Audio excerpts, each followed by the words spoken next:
السلام علیکم dear friends, امید کرتا ہوں آپ خیریت سے ہوں گے۔ آج کی ہماری اس ویڈیو کا ٹاپک ہے کاربوریٹری ایویڈنس، یعنی تائیدی شہادت کیا ہوتی ہے اور اس کی کیا اہمیت ہے،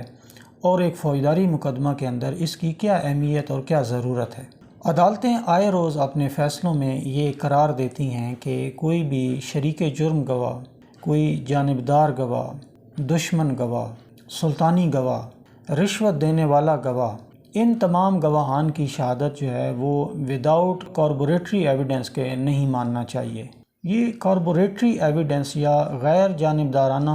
تصدیقی شہادت کیا ہوتی ہے؟ اس کی حد بندی نہیں کی جا سکتی ہے، البتہ یہ اصول طے شدہ ہے کہ جب کوئی ایسی شہادت ہم مقدمہ میں پیش کرتے ہیں جو بذات خود ناقص ہوتی ہے تو اس کی تصدیق کے لیے ہمیں ایک دوسری شہادت کی ضرورت پڑتی ہے۔ یہاں یہ بات آپ نے ذہن میں رکھنی ہے کہ جب بھی کوئی شہادت ایسی ہو جس کی تصدیق کی جانی ضروری ہے، جو ناقص ہے، اس میں کوئی ایسا ایشو ہے کہ اس کی ایک کاربوریٹری ایویڈنس ریکوائرڈ ہے، تو جو کاربوریٹری ایویڈنس ہے اگر وہ بھی اٹ سیلف ناقص ہے تو اس کاربوریٹری ایویڈنس کی وجہ سے ہم اس ناقص شہادت کو منظور نہیں کر سکتے ہیں۔ یعنی ایک ویک شہادت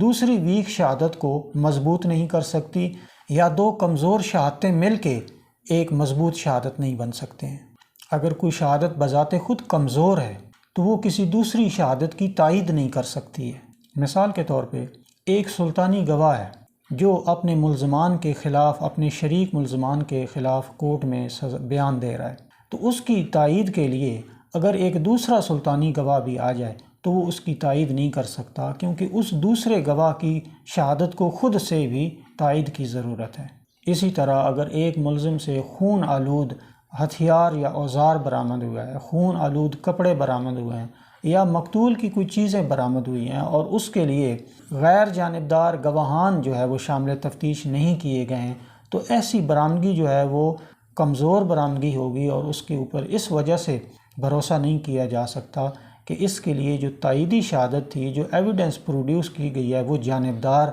گواہان ہیں، کوئی غیر جانبدار تصدیقی شہادت پیش نہیں کی گئی ہے۔ اسی طرح اگر پروسیکیوشن کے کیس میں بیک وقت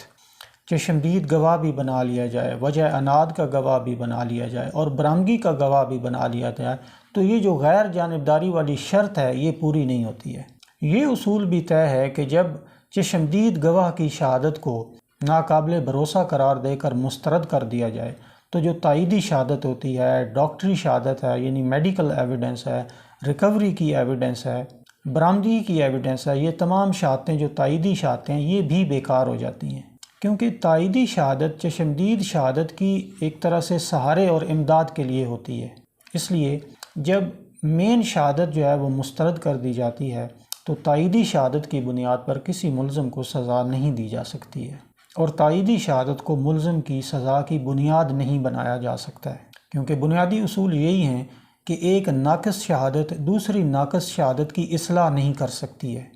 اور چشمدید گواہ کی اگر شہادت مسترد ہو جائے تو باقی تائیدی شہادت بیکار ہو جاتی ہے، اور اگر کسی کیس میں اس چشمدید گواہ یا مین گواہ کی شہادت کے لیے کوئی تائیدی شہادت سامنے نہیں آئی ہے تو اس میں شک کا فائدہ ہمیشہ ملزم کی طرف جاتا ہے، اور انصاف کا تقاضا یہی ہے کہ اس ملزم کو شک کی بنیاد پر اس کیس سے بری کر دیا جائے۔ اسی طرح اگر کوئی عورت اپنے گھر جا کر یا ملزم کے چلے جانے کے بعد واقعہ گواہان کے سامنے بیان کرتی ہے تو ان گواہان کی گواہی کو بھی تائیدی شہادت کا درجہ نہیں دیا جا سکتا، کیونکہ اس میں جو راوی ہے جو اس واقعے کو بیان کر رہا ہے وہ خود عورت ہے، اور اس بات کا بھی قوی امکان ہے کہ وہ عورت اپنی اس بدچلنی کے اوپر پردہ ڈالنے کے لیے یا کسی بے گناہ کو اس کیس میں ملوث کرنے کے لیے کوئی جھوٹی اور من گھڑت کہانی جو ہے وہ بیان کر رہی ہو۔ لہٰذا تائیدی شہادت کا جو بنیادی اصول ہے وہ یہ ہے کہ اس کو غیر جانبدار ہونا چاہیے، وہ ایک مضبوط شہادت ہونی چاہیے، جس کے بعد آنریبل کورٹس واقعات کے مطابق اس کیس کا فیصلہ کرتے ہیں۔ ڈیئر فرینڈز، امید کرتا ہوں کہ آج کی اس ویڈیو سے آپ کو کاربوریٹری ایویڈنس کے جو بنیادی اصول ہیں ان کو سمجھنے میں مدد ملی ہوگی۔ انشاءاللہ اپنی نئی ویڈیو میں آپ سے جلد ملاقات ہوگی، تب تک کے لیے اجازت دیجیے۔ اللہ حافظ۔